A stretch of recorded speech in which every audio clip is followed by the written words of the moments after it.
vueltas al asunto de cómo vamos a hacer para lograr algo de práctica. Hoy aquí pues, si tenemos un aparato, nos familiarizamos con el aparato. Pero entonces estoy tratando de organizar por grupos para que lleguen a mi clínica y poder hacer cierta práctica, ¿verdad? Aunque sean unas 3 horas por grupos. Entonces, José, tal vez me ayudas y me pasaron el listado y ya organizando pues verá cómo sería la cosa. ¿Bien? Bueno, hoy es 8 de octubre, ¿verdad?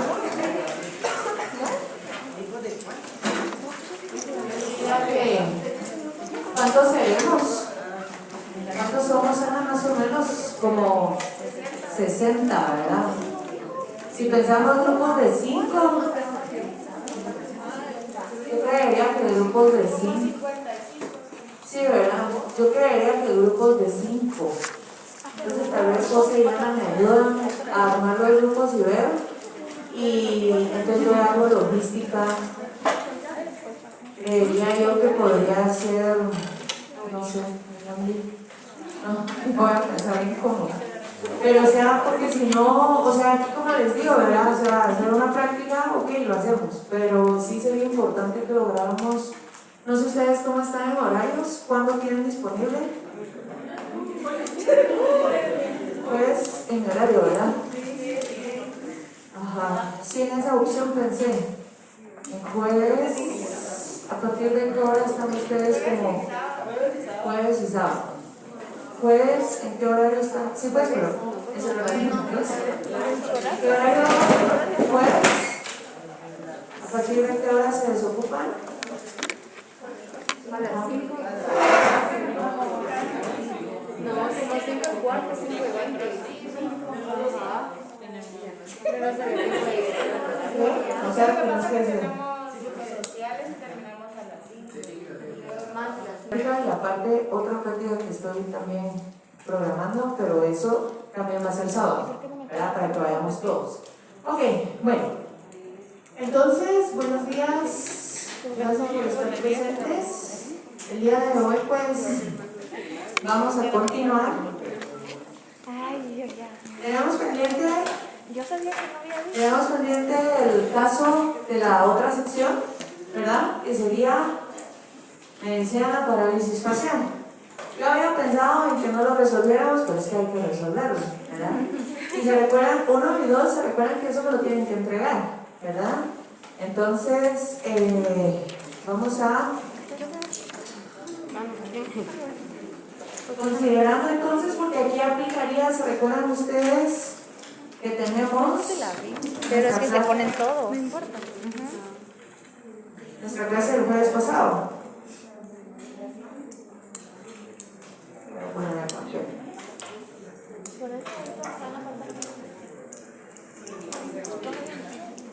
Porque ahí aplica entonces nuestra lesión y nuestra potenciación muscular.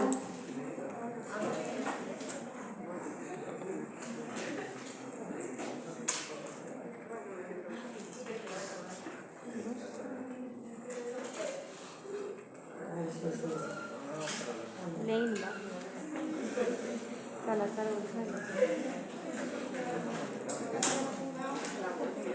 ¿Sirven a qué?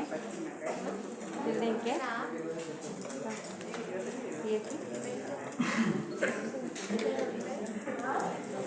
Antes de pasar a nuestro espectro luminoso, escúchenme acá. Ya no sé, dame.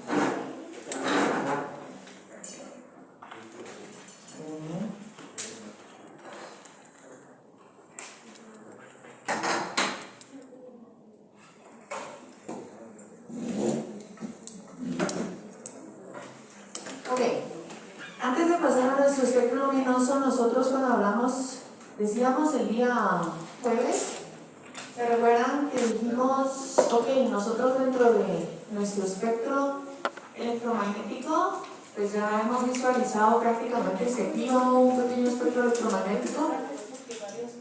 Nos quedamos entonces, ya recordamos que aquí tenemos la energía no ionizante, radiofrecuencias. Y luego aquí viene el espectro de las corrientes eléctricas.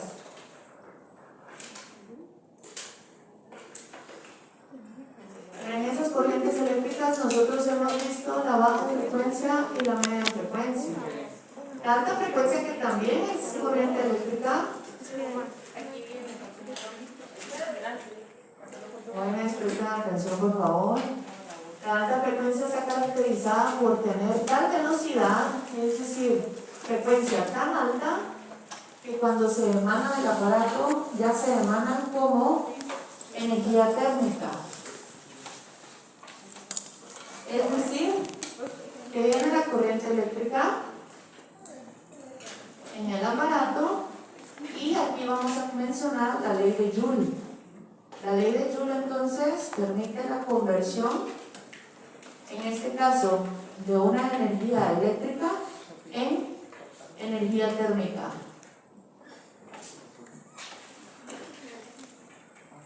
Esa es la gran característica de la alta frecuencia. Entonces ahí vamos a encontrar, por ejemplo, la diatermia.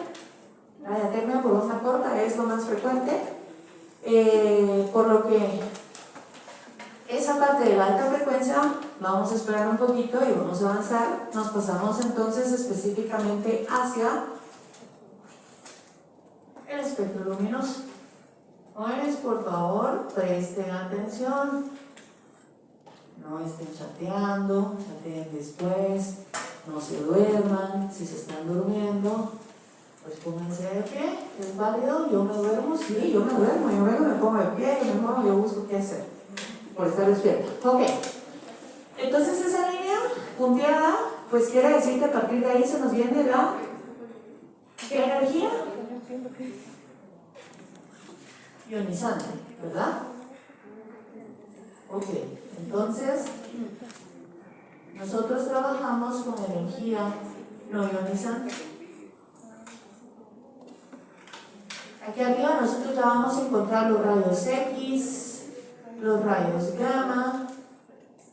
Ahorita que está todo el anuncio que se viene, no el anuncio, la noticia que se viene una tormenta, ¿verdad? Y todo esto. Cuando hay tormenta eléctrica, estamos entonces nosotros visualizando parte de los rayos gamma dentro de la capa de ozono, ¿verdad? Entonces esa tormenta eléctrica como tal es resultado del choque de energías, pero vamos a encontrar energía eléctrica pero en una densidad considerada rayos gamma, y es por eso que si un rayo cae y si le cae a la persona se muere, ¿verdad? Porque es tal energía y porque es ionizante. Entonces quiere decir, dijimos ionizante, Si van a ¿qué tomar el es? libro. Energía ionizante, lo dijimos el jueves. Produce entonces mutación en el paquete de ADN. Si nos damos cuenta, ahorita no nos preocupemos si no se entiende muy bien, eso lo hicimos en el Word el jueves, ¿verdad? Por eso es que no lo estoy haciendo grande, porque ese ya lo hicimos el jueves, pero ahí podemos observar. Nosotros mencionamos el día jueves el ultravioleta, que pertenece al espectro luminoso. Por arriba del ultravioleta encontramos el rayos X. ¿Qué sucede con el rayos X? En la Tierra hicieron un aparato que capte el rayos X que anda afuera de la capa de ozono y se utiliza en este caso con fines médicos, ¿verdad? ¿Para qué? Para diagnosticar, para poder visualizar imagen de nuestro cuerpo humano, específicamente el tejido óseo. Y por eso cuando nosotros vamos a una radiografía, ahí está el rótulo.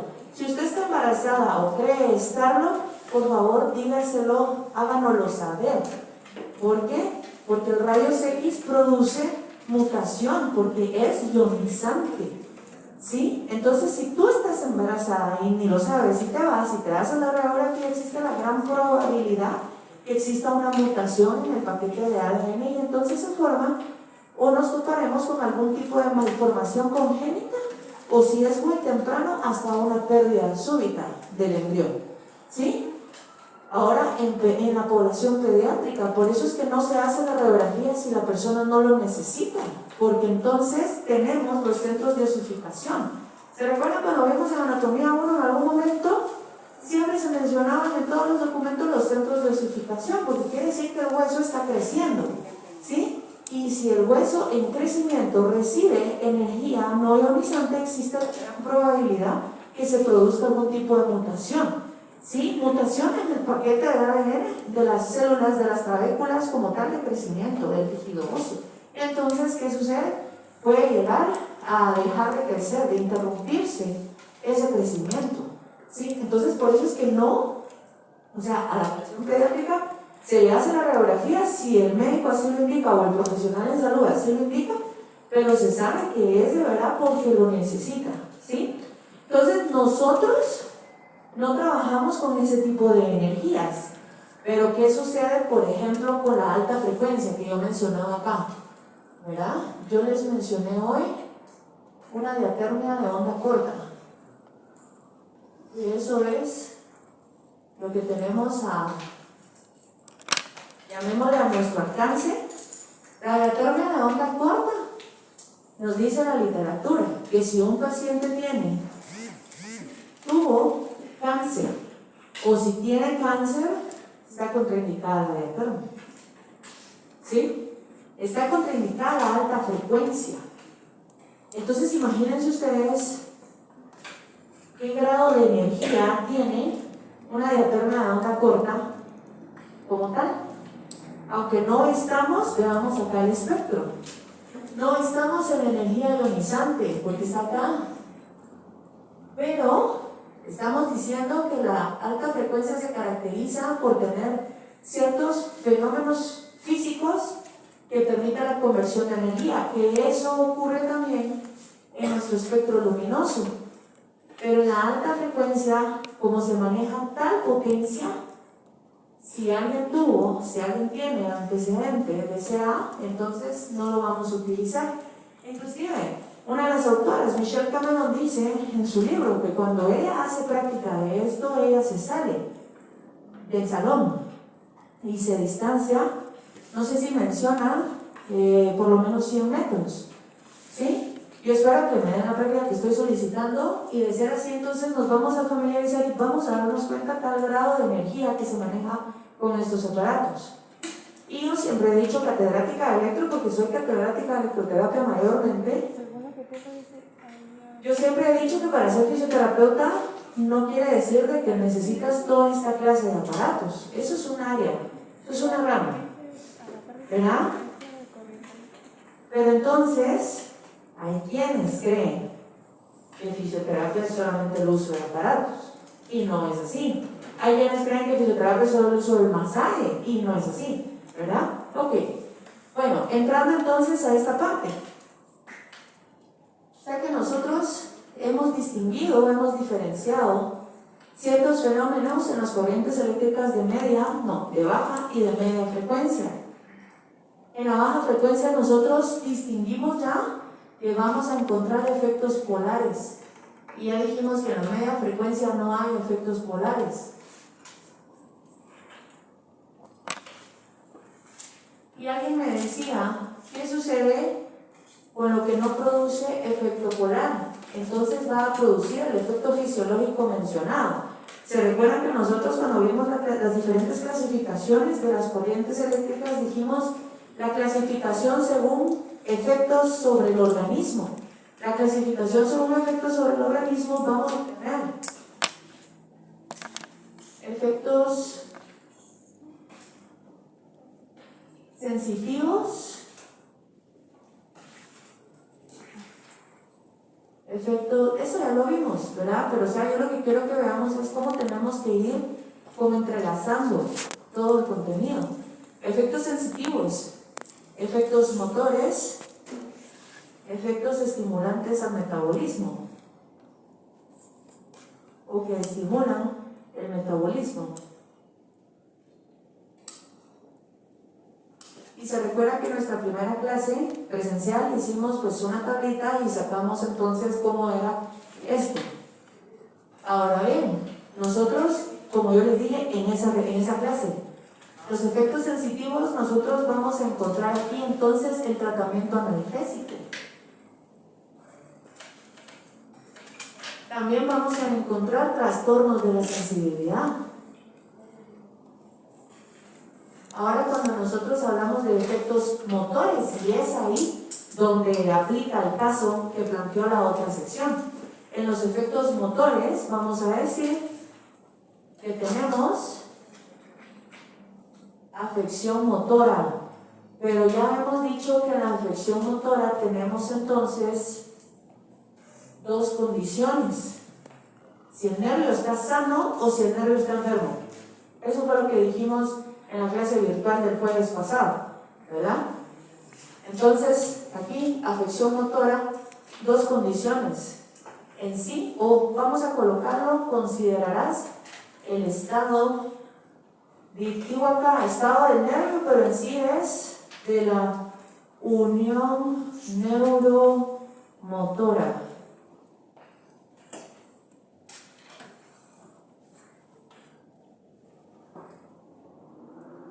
Vamos a bajar esto para que no se nos confunda.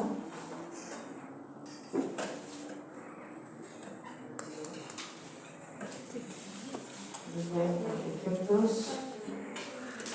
que estimulan el metabolismo. Cuando nosotros hablamos de que estimulan el metabolismo, y era parte del caso del análisis que empezaron a hacer la semana pasada, que alguien decía: quiero reducir inflamación, o será que quiero reducir espasmo, o será que quiero producir contracción muscular. Entonces yo decía, va del diagnóstico, va de la mano con el diagnóstico, porque, por ejemplo, síndrome del túnel del carpo, yo no voy a utilizar electroterapia para producir fuerza muscular, ¿verdad? No tendría lógica el diagnóstico, porque entonces dices, ok, ya entendimos de que es un estado agudo, crónico, en donde genera probablemente cierta parestesia, genera cierto dolor neurálgico. Entonces la pérdida súbita de la fuerza motora, es decir, el síndrome del túnel del carpo, si yo agarro esto, puede suceder que se me caiga. ¿Pero por qué se me cae? No es que yo tenga una enfermedad en la unión neuromotora, o sea, no es un grado de neuroplasia, sino que esa pérdida súbita es porque hay compresión en el nervio, ya sea asociado a un proceso inflamatorio crónico como tal. Entonces esa compresión me hace que se pierda la función motora del nervio, pero no es que la función neuromotora esté enferma, sino que está compresionada. ¿Y por qué está compresionada? Por un proceso inflamatorio crónico. Entonces debes de buscar reducir ese proceso inflamatorio crónico, y era de donde decía. Entonces no vamos a utilizar corriente eléctrica en el síndrome del túnel del carpo. Lo mismo sería una ciatalgia, porque todos estos síndromes compresivos nerviosos ocurre lo mismo, ¿verdad? Solamente es el componente anatómico y la región anatómica la que varía, ¿sí? Y la gravedad, pues, ¿verdad? Pero si fuera una ciatalgia, entonces ahí es lo mismo. Yo diría, no voy a utilizar, o sea, si tengo, digamos, dependiendo el tiempo, ¿no? Dependiendo el lapso que yo tenga para mi paciente, pero no voy a decir así, yo voy a utilizar potenciación muscular en una ciatalgia que su motivo de consulta es dolor, y yo voy a decir que es un dolor neurálgico, y yo voy a utilizar potenciación muscular con corriente eléctrica. Ahí estoy dejando por un lado el motivo de consulta, que yo atendería idealmente con electroterapia, ¿sí? Entonces acá, efectos que estimulan al metabolismo según nuestra clasificación. Esta es la clasificación según efectos sobre el organismo. Clasificación según los efectos sobre el organismo. Ok. Ahora decimos efectos que estimulan el metabolismo. Aquí nos vamos a ir a procesos, desde procesos inflamatorios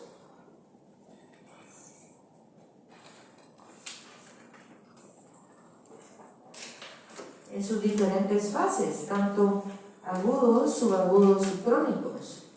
Debemos de tener mucho cuidado porque, por ejemplo, en esta semana hubo una persona que inició con parálisis facial.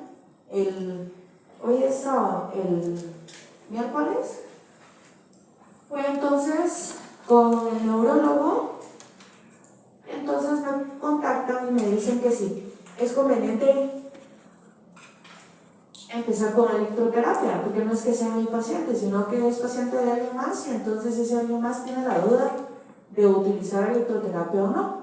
Entonces le digo no, porque tiene 2 o 3 días de haber iniciado con el proceso. ¿Y qué sucede con la parálisis facial? La parálisis facial es evolutiva en sus primeros 15 días de fase de afección.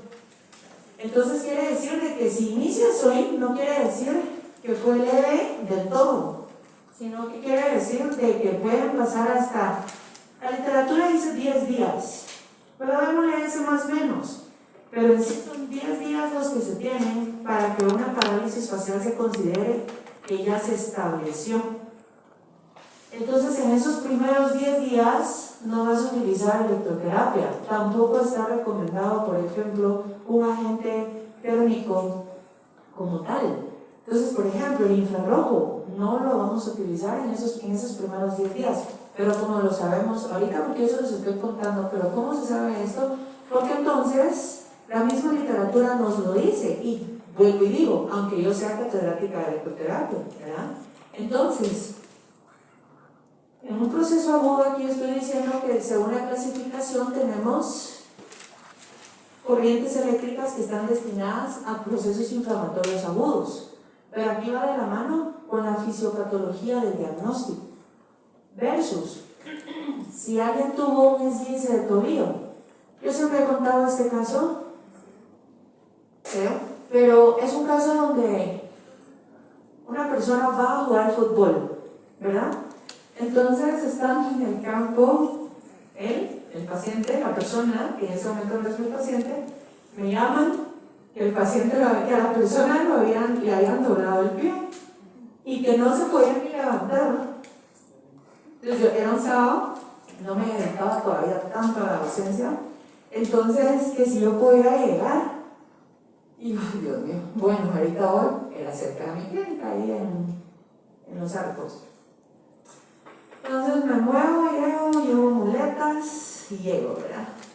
Entonces literal el paciente no se podía ni de chiste hacer una leve carga de peso sobre el componente ligamentario, ¿verdad?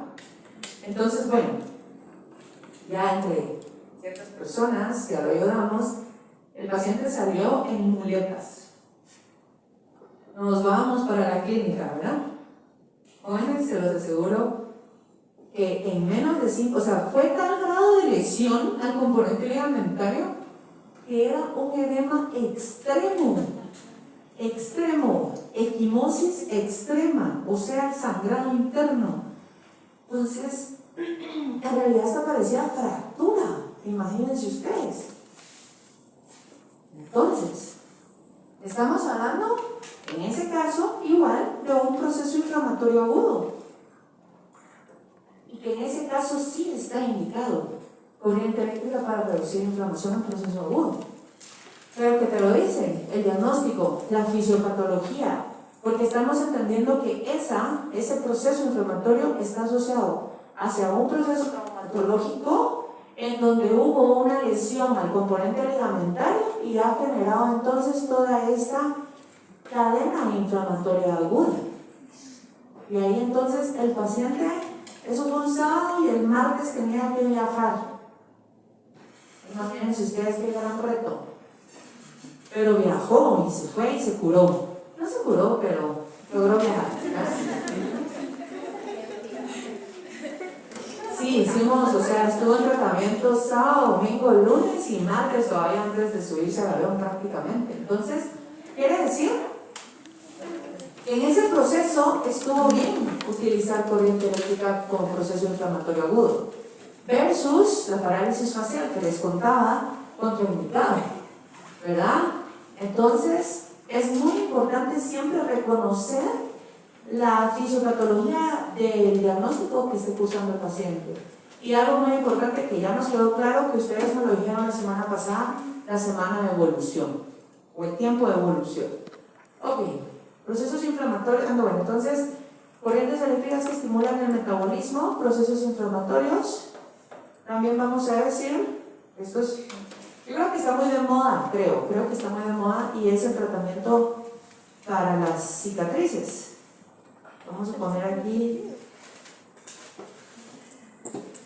o vamos a decir proceso cicatrizal mejor, ¿verdad?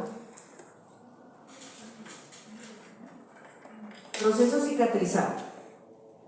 Ustedes lo pueden ver en la literatura como el wound care, proceso cicatrizal.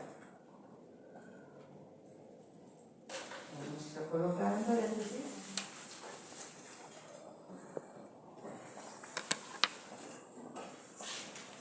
Wound care. Ahí pueden encontrar, vamos a encontrar el láser, el ultrasonido y corriente eléctrica. Ok.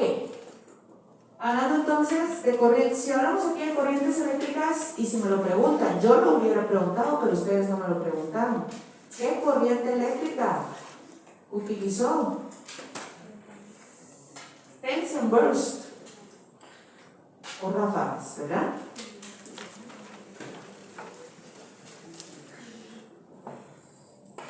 Procesos subagudos y crónicos para el tratamiento inflamatorio, ahí podemos igual utilizar el Tension burst o ráfagas o podemos utilizar el alto voltaje pulsado.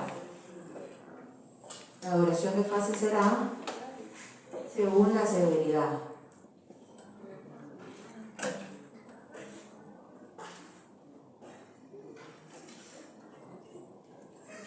Proceso cicatrizal en el wound care, nosotros vamos a encontrar aquí la llamada microcorriente.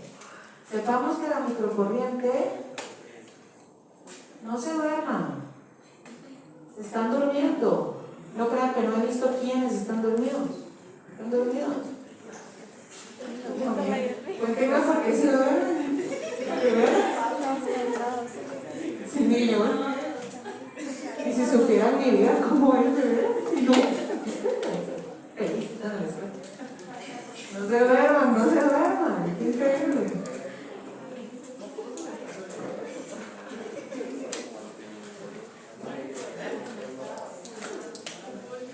Ok. Proceso cicatrizal, hablando de corrientes eléctricas, la microcorriente es de baja frecuencia. Sepamos que con la microcorriente existe una gran situación. Su duración de fase es súper corta. ¿Sí? Su duración de fase es súper corta. Y tiene componente galvánico. Porque es derivada de la galvánica.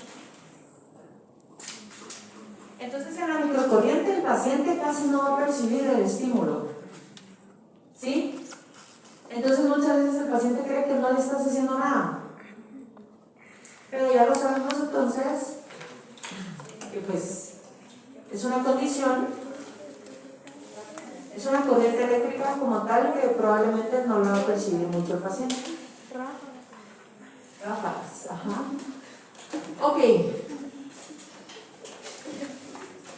Hablando de efectos sensitivos, eso ya lo hemos hablado. Y aquí va de la mano entonces con, hablando de cualquiera, esto es baja frecuencia todo. En efectos sensitivos de tratamiento del dolor, ahí sí, se recuerdan que nosotros mencionamos las interferenciales. De 2 polos y de 4 polos. Esa es corriente eléctrica de media frecuencia.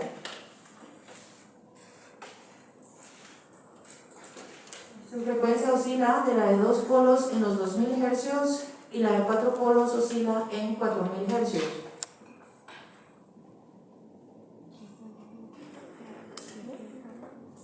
La corriente eléctrica interferencial tiene una forma de onda sinusoidal. Hemos dicho que la forma de onda sinusoidal es la apropiada para lograr analgesia. Entonces la interferencial, o no lo entienden, me dicen y se los digo. La interferencial entonces es una corriente eléctrica que la vas a utilizar con fines analgésicos. Pero ¿qué sucede? Pregunto. Con el caso que les conté del esguince de tobillo y que hasta la cancha tuvimos que irlo a sacar. ¿Creen ustedes? El paciente tenía dolor extremo, porque yo ahorita les conté el proceso inflamatorio agudo. pero también hay un tratamiento analgésico. ¿Creen ustedes, paciente joven, verdad? Probablemente tenía como unos 34 años, paciente masculino de 34 años de edad, jugador, ni siquiera a fin de semana, ¿verdad? Jugador chamusquero, ¿verdad? Que cuando le dicen vamos a la chamusca, vamos. O sea, son condiciones que tienes que considerar, ¿verdad? Ok. Pregunto. Si el objetivo fuera reducir dolor, porque eso fue el objetivo, reducir proceso inflamatorio. Si el objetivo es reducir dolor, les estoy contando que tenemos una interferencial ya sea a 2 polos o a 4 polos. Pero yo les mencioné el TENS en Burst, se los mencioné ahí. Pero entonces, siempre he dicho, nosotros tenemos que reconocer los parámetros eléctricos de la corriente eléctrica que sea. Entonces hemos dicho que la frecuencia del TENS va de 1 a 250 Hz, es de baja frecuencia y no tiene componente galvánico. Pregunto entonces, ¿creen ustedes? Eso fue sábado de lesión. Ese sábado ya empezaron a tratar la inflamación y luego el paciente verá que te está retorciendo el dolor y dices, bueno, vamos a hacer un tratamiento propiamente analgésico. Y voy a utilizar corriente eléctrica. Tenemos, ahorita, con lo que les estoy diciendo, tenemos opción TENS, tenemos opción la interferencial, y pues también tendríamos analgesia utilizando componente galvánico, que ahí entraríamos con las diadinámicas, entraríamos con Travert, que estas tienen componente galvánico. Ok, ¿cuál creen ustedes, y me dicen por qué, según su análisis, que podría ser la corriente eléctrica adecuada para lograr esa analgesia en esa fase totalmente aguda?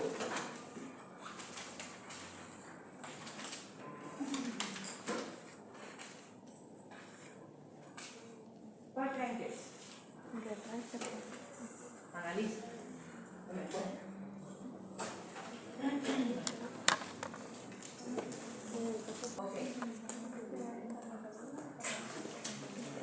Están empezando a mencionar Travert, Airo. ¿Cómo? Interferencial. Ok. ¿Alguien más? Raúl.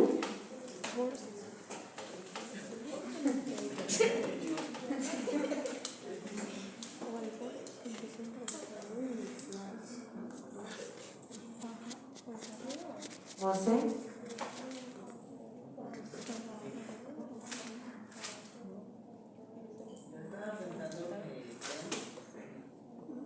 Ok, o sea que estamos dentro de las 3 opciones, lo que me están diciendo, ¿verdad? Porque alguien se está basando en los efectos polares e interpolares.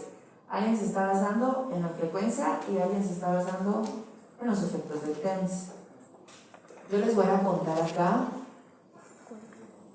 En un proceso agudo no es recomendable una frecuencia media. Les explico por qué. Recordemos el concepto de frecuencia que se los mencioné el jueves, ¿verdad? Número de veces que se repite el ciclo durante un segundo. Entonces, si alguien me dice una frecuencia de 250 Hz, quiere decir, vean mi mano, probablemente el estímulo se esté comportando de esta manera. ¿Sí? Pero si alguien me dice una frecuencia de 2000 Hz, el estímulo se está comportando más rápido que esto. Recordémonos que ese estímulo, que es eléctrico, se lo estás aportando a la disolución orgánica que tiene una condición. Entonces, si estamos ante un proceso agudo, totalmente pregunto el metabolismo. ¿Está aumentado o está reducido? Está aumentado, ¿verdad? Está aumentado, está activo, y ahí no hemos mencionado, recordémonos siempre, procesos agudos. Los 4 signos cardinales de la inflamación, que son calor, bueno, entonces los 4 signos cardinales de la inflamación. Sí, ok, vamos bien. 4 signos cardinales de la inflamación. Qué bárbaro. No, pero lo importante es, o sea, si lo hablamos en algún momento, lo ven conmigo, pero si no lo hablamos, no. 4 signos cardinales de la inflamación: calor, rubor, se dice tremor o pérdida del movimiento, y enrojecimiento. Calor, rubor, pérdida o falta del movimiento y enrojecimiento.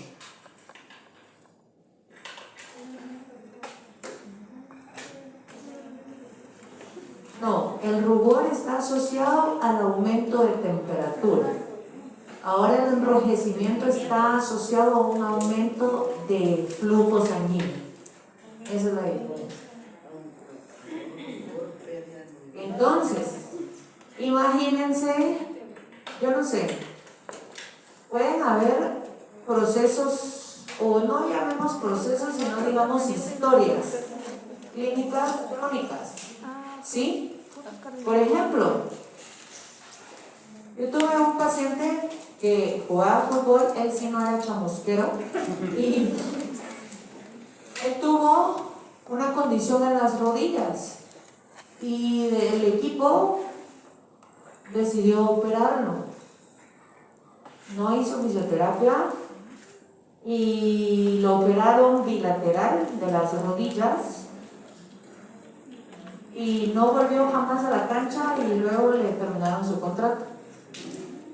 Entonces luego él pasa como 3 años, obviamente sin oferta, y en esos 3 años, cuando el paciente llega conmigo, llega con limitación de amplitud articular, o sea que ya estaba pasando hacia una anquilosis, la articulación de la rodilla. Imagínense ustedes que en la bipedestación, voy a poner aquí para que vean mis rodillas, en la bipedestación, si lo normal entonces es que tu rodilla esté a 0 grados de extensión, el paciente quedó acá, y así deambulado. Imagínense qué situación. Pero entonces, a esa fase, el paciente cursaba con signos cardinales de la inflamación. Imagínense ustedes. Y su procedimiento quirúrgico fue, y todo esto les digo que había sido hace 3 años. O sea que, ¿qué sucedió allí? Que su metabolismo local, ¿verdad? No quiere decir que él andaba como con fiebre, no, local. Su metabolismo estaba llegando siempre a fases agudas y subagudas del componente articular. O sea, eso estaba inflamado. Pero esa inflamación estaba intentando hacer la fase de remodelación de tejido. Pero no llega a una fase de remodelación de tejido, ¿por qué? Por una fase tan crónica. Es decir, porque desde hace cuántos años fue su procedimiento quirúrgico y no se resolvió, pero su mismo metabolismo te pasa a una fase aguda y subaguda con tal de buscar lograr la remodelación, pero como ese metabolismo ya está afecto, no lo va a lograr sino al menos que haga fisioterapia. Entonces, para ese momento, que yo diría, sí, yo aquí necesito alguna energía térmica probablemente, porque les estoy diciendo, si yo les digo, imagínense, paciente que tuvo algún procedimiento quirúrgico a nivel del componente articular de rodilla desde hace 3 años, y llega con una limitación de amplitud articular, bueno, sí puedo utilizar un agente térmico, voy a utilizar calor. Pero resulta entonces que ahí viene la importancia de tu evaluación.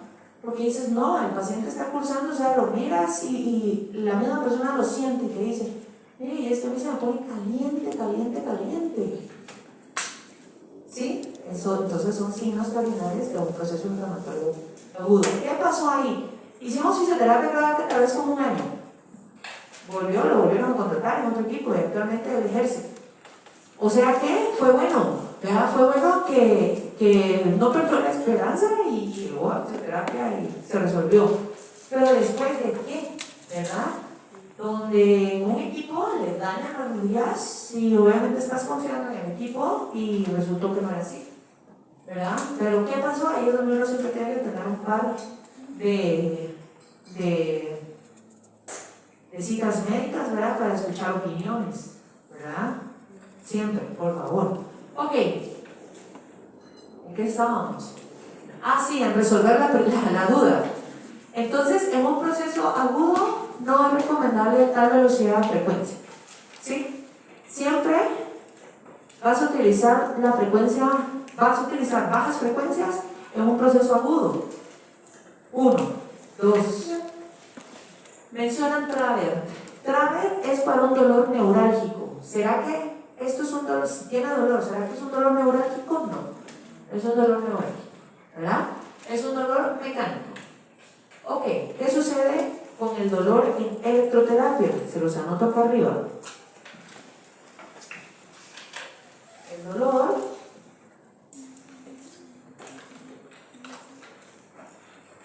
El dolor es una sensación subjetiva. Eso que nos quede claro. ¿Sí? Es una sensación subjetiva porque yo la puedo definir yo, si siento, yo te puedo decir, ay, me duele un poco. Pero puede hacer que alguien más, mi sensación también la tenga y esa persona la perciba como, me duele mucho. Y puede ser que alguien más te diga, a mí no me duele. ¿Sí? Entonces el dolor como tal es una sensación que genera malestar y que genera molestia, pero es considerado subjetivo, porque varía de acuerdo a la percepción de cada una de las personas. En electroterapia vamos a encontrar diferentes, a nivel general vamos a encontrar diferentes clasificaciones del dolor. Podemos encontrar dolor agudo, dolor subagudo, dolor crónico. Ese dolor va de la mano con la cadena inflamatoria. En electroterapia, por fines a cómo se encuentran las corrientes eléctricas clasificadas, el dolor está clasificado de esta manera: dolor bioquímico, dolor mecánico y dolor neurálgico.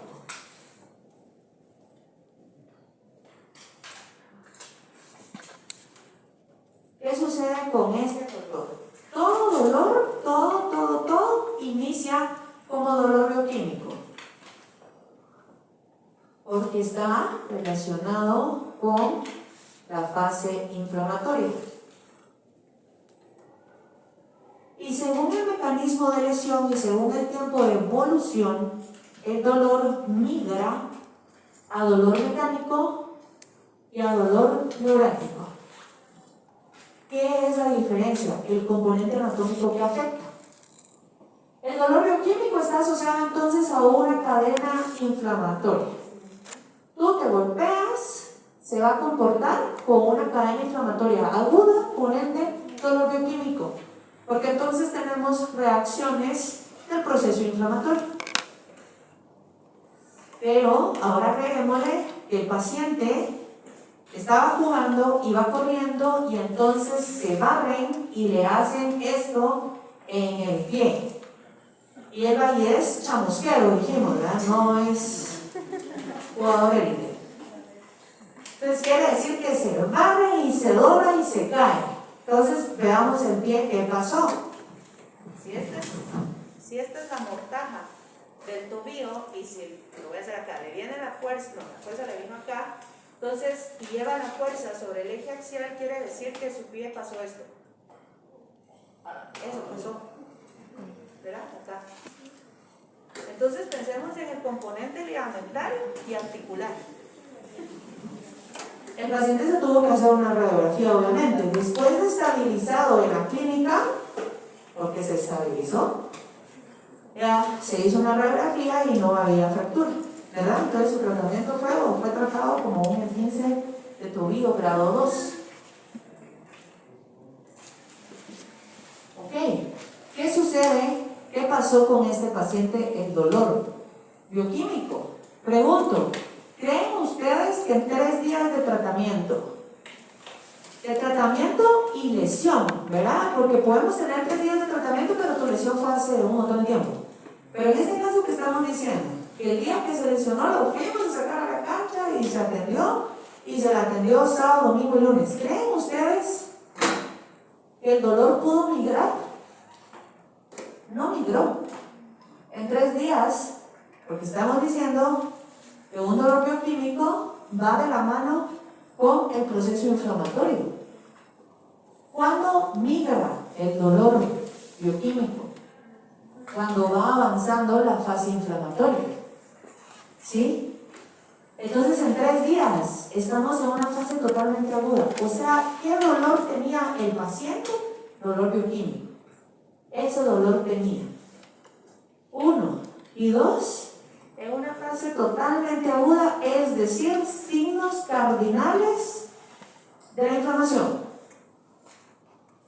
Entonces pregunto, ¿necesitas efecto vasodilatador en esa fase?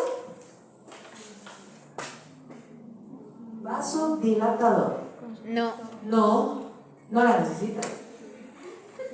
Y si vemos efectos polares e interpolares, vamos a producir vasodilatación como efecto interpolar, porque son entonces los efectos electrotérmicos.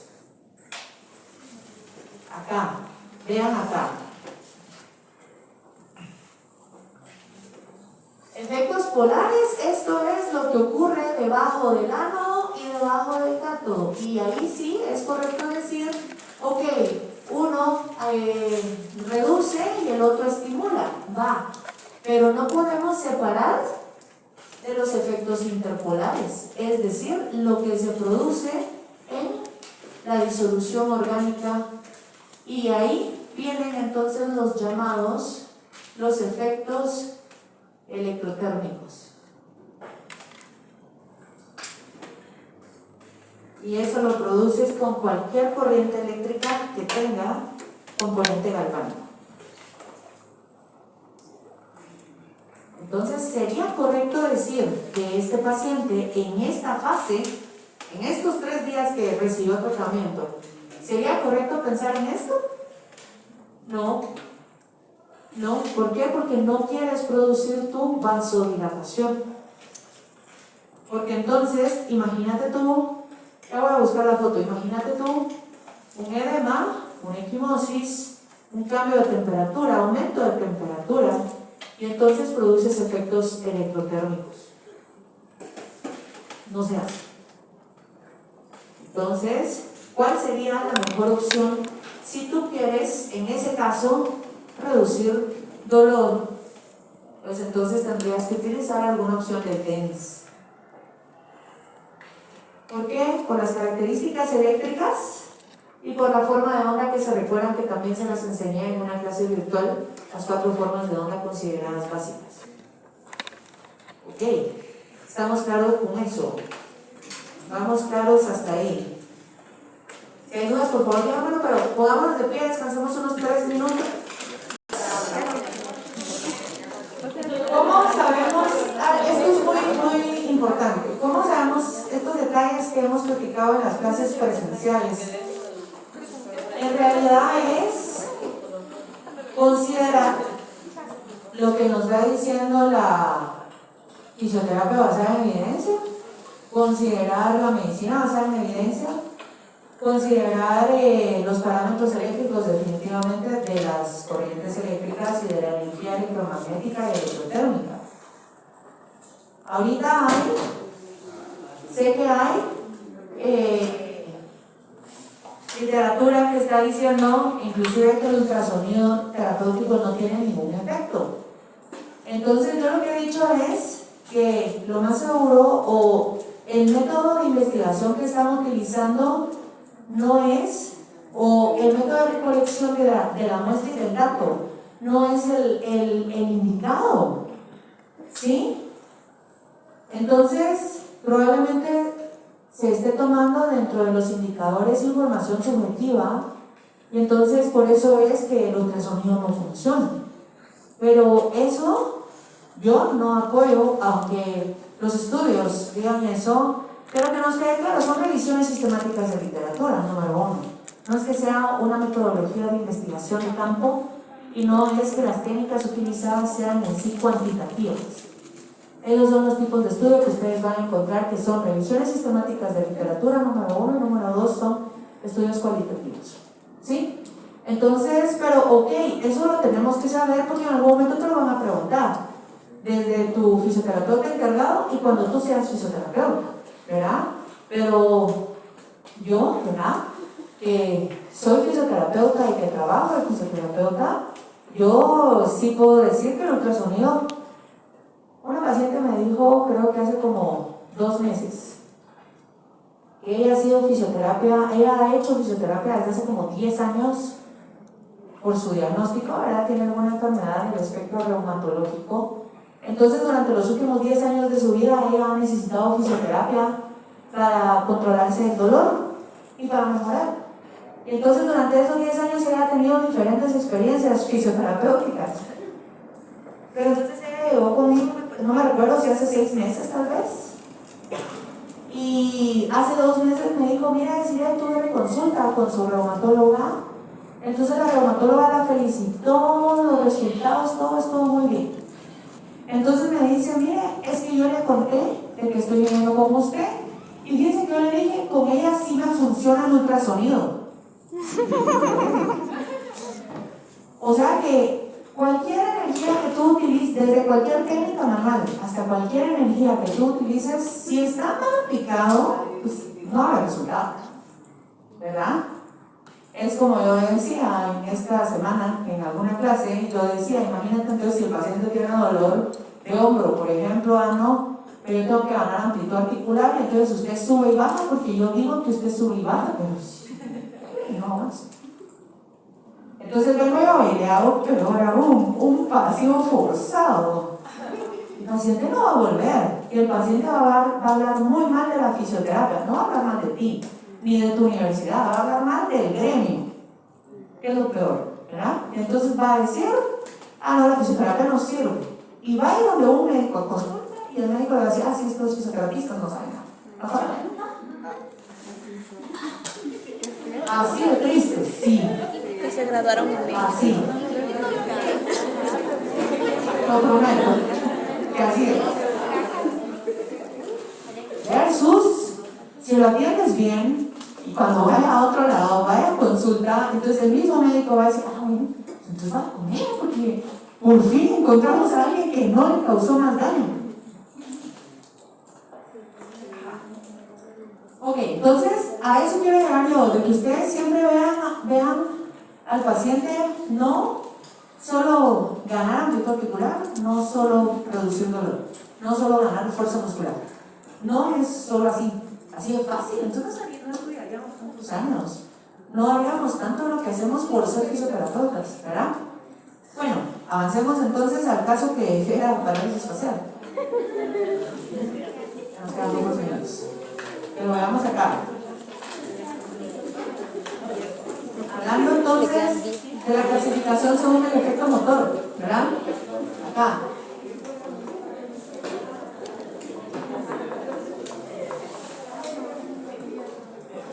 Nosotros, pongan atención, nosotros mencionamos que en el efecto motor vas a considerar si hay un grado de lesión en la unión neuromuscular, sí o no, o en el componente neuromuscular. O sea, vas a considerar el estado del nervio. Si el nervio está enfermo, pues está sano. ¿Pero qué es eso? Nosotros ya mencionamos 2 clasificaciones que nos vamos a tomar en cuenta.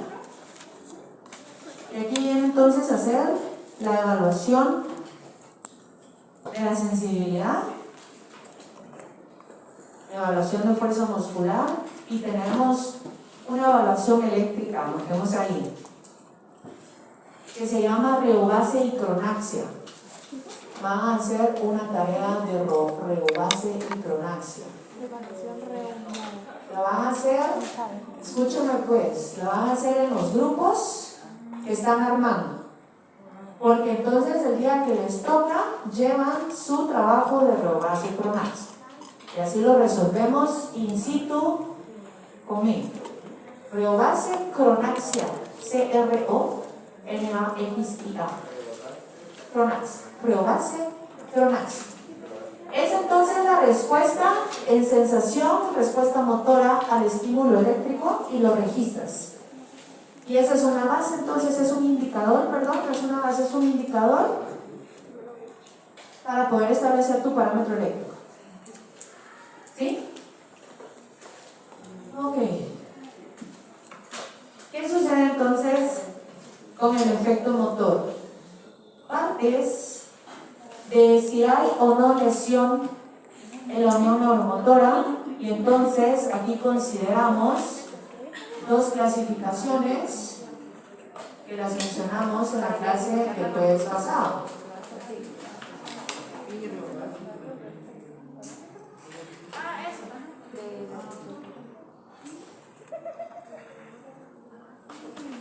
Doble D, ¿verdad? Sí. Y son, ¿verdad? ¿Recuerdan? Y lo vimos el jueves pasado. Que ya senté que no les daba la clase, no le vamos a ver un pedacito.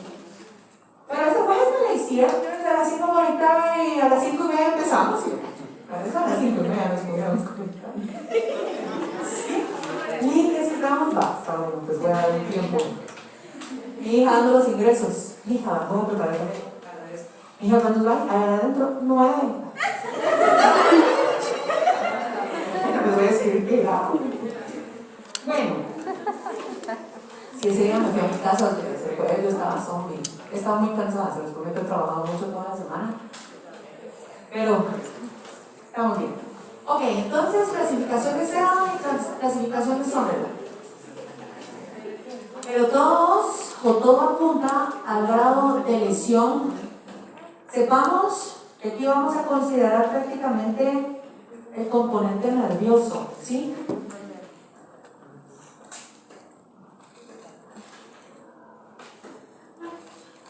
El componente nervioso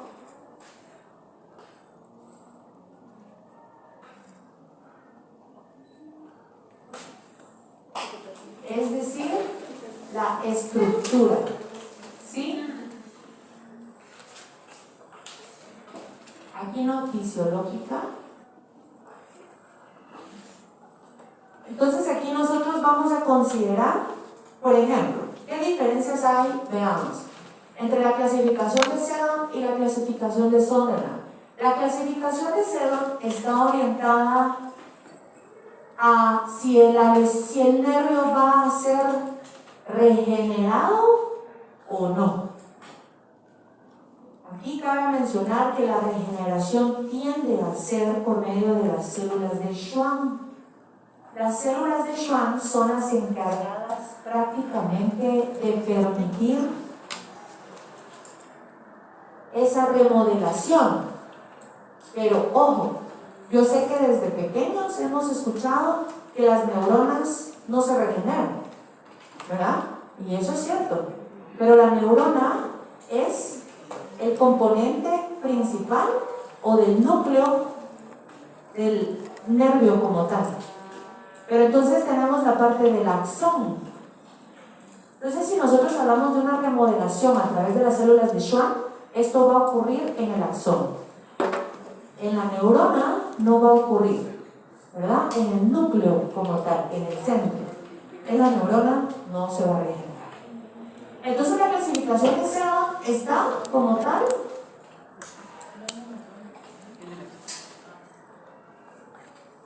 ligada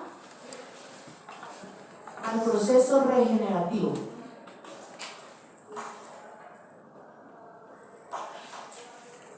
Mientras que Sunderland está ligado a determinar la lesión según la estructura del nervio, ¿sí? Entonces Sunderland es una clasificación estructural, mientras que Sedan es una clasificación funcional. clasificación estructural y clasificación funcional. Nosotros, ¿hay más clasificaciones? Sí. Nosotros fisioterapeutas debemos de conocer estas dos a través de una geobase cronaxia. Puedes determinar, basándote en la clasificación de Seldon y en la Sutherland, poder establecer el parámetro eléctrico apropiado para entonces atender a ese paciente que tiene parálisis facial, ¿verdad? Pero la parálisis facial es una lesión del nervio facial. Existe la neuralgia del trigémino, pero esa no es esto, ¿sí? Es una neuralgia. El dolor neurálgico genera entonces una neuralgia, pero aquí estamos hablando de un grado de neuropraxia. Entonces, estas clasificaciones nos dan estos tres términos. Voy a borrar la fecha para que alcance ahí.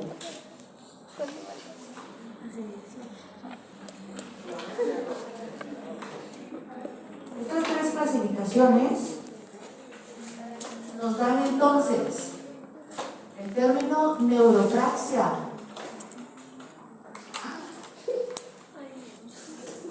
nos dan el término axonomnesis,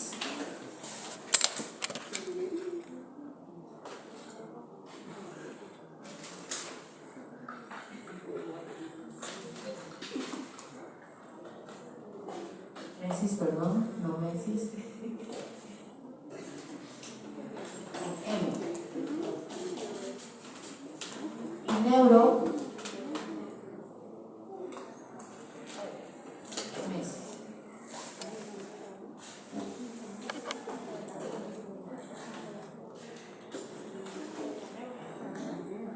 neuropraxia, axonomnesis y neurognesis.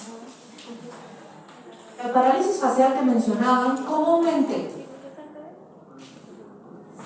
es una axonomnesis del paciente. Todas comúnmente, es frecuente, pero no todas, porque hay neurognesis. El sábado pasado, ¿se recuerdan que yo les dije que cuál habría sido la causa de la parálisis facial? E inicialmente dijeron enfermedad cerebrovascular. Yo les dije, no, también, es complicado. Les explico por qué. Con un SRA estamos hablando de una neurognesis, donde ahí no va a haber regeneración, donde ahí no va a haber recuperación. Ahí vas a buscar funcionalidad y entraría dentro del tratamiento considerado paliativo. Que alguien me dijo el año pasado, ¿cómo se le dice? Nosotros tendemos a decir es de mantenimiento. Sí, es cierto. Ya uno dice, sí, viene por mantenimiento.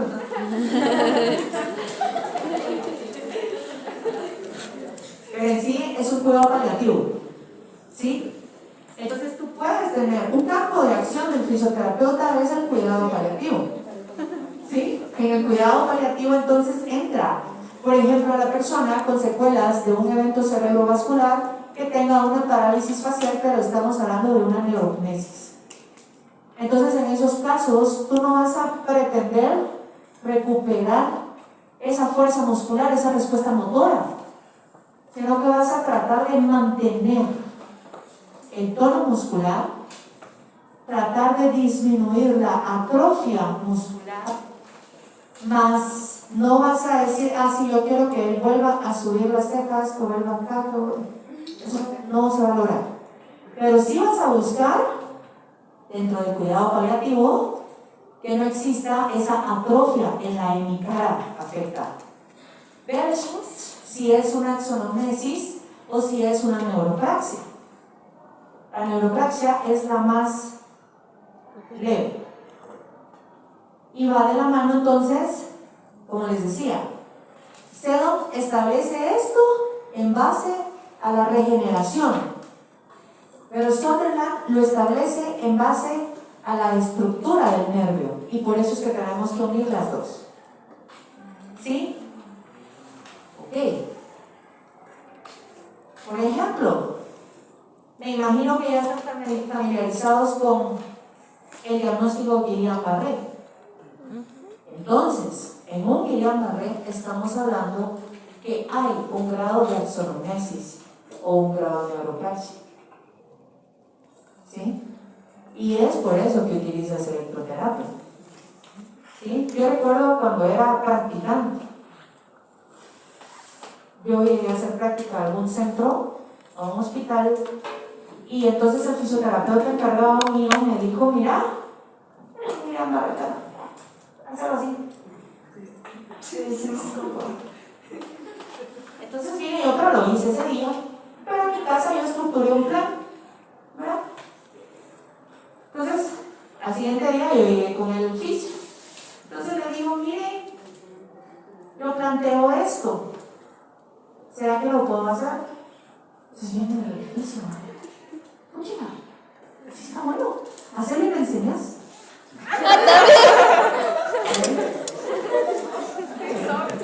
Si no le gusta electro, lo que pasa es que, ¿saben qué pasa? Que no a todos les gusta electro. Eso es lo que pasa a mí, si no a ustedes. Entonces, fíjense que me dio chance de hacer mi tratamiento a la persona con secuelas de Guillain-Barré con electroterapia, como mi lógica me decía. Yo decía, no, yo lo voy a hacer por grupos musculares, ¿verdad? Y las colocaciones de electrodos, o sea, ahí no se manejaba colocación de electrodos, ¿verdad? Entonces me permitieron. Y la verdad es que el paciente se recuperó. Pero, ¿qué les quiero decir yo? Que una persona con secuelas de Guillain-Barré pues entra dentro de un grado ya sea de axonomesis o de neuropraxia. Aquí vendría el examen, el electromiograma. El electromiograma entonces lo hacen los médicos rehabilitadores y lo hacen los neurólogos y los neurofisiólogos. El electromiograma entonces ellos valoran la velocidad de conducción de los nervios, ¿verdad? Nosotros ¿qué valoramos con reobasicronaxia? La velocidad de respuesta motora y sensitiva. Eso es lo que valoramos. ¿Se ha perdido la reobasicronaxia? Sí, sí se ha perdido. ¿Por qué? Porque los fisioterapeutas no lo aprendieron. Yo se lo aprendí. Pero no, todo se aprendió en su momento, pero por alguna razón se dejó de usar. Pero hay que usarlo. ¿Qué sucede entonces con esta persona con grado, con parálisis facial? Ya es hora. Lo único es, ¿qué sucede con el caso que plantearon? Que nosotros necesitamos reconocer, escúchenme esto, cualquier persona que tenga una lesión en nervio, tenemos que determinar si es neuropraxia, si es axonomesis o si es neuromesis. Y de eso será la elección de la corriente eléctrica y de los parámetros. ¿Estamos claros con eso? Ok, bueno, pues ya terminamos porque ya es hora. No sé.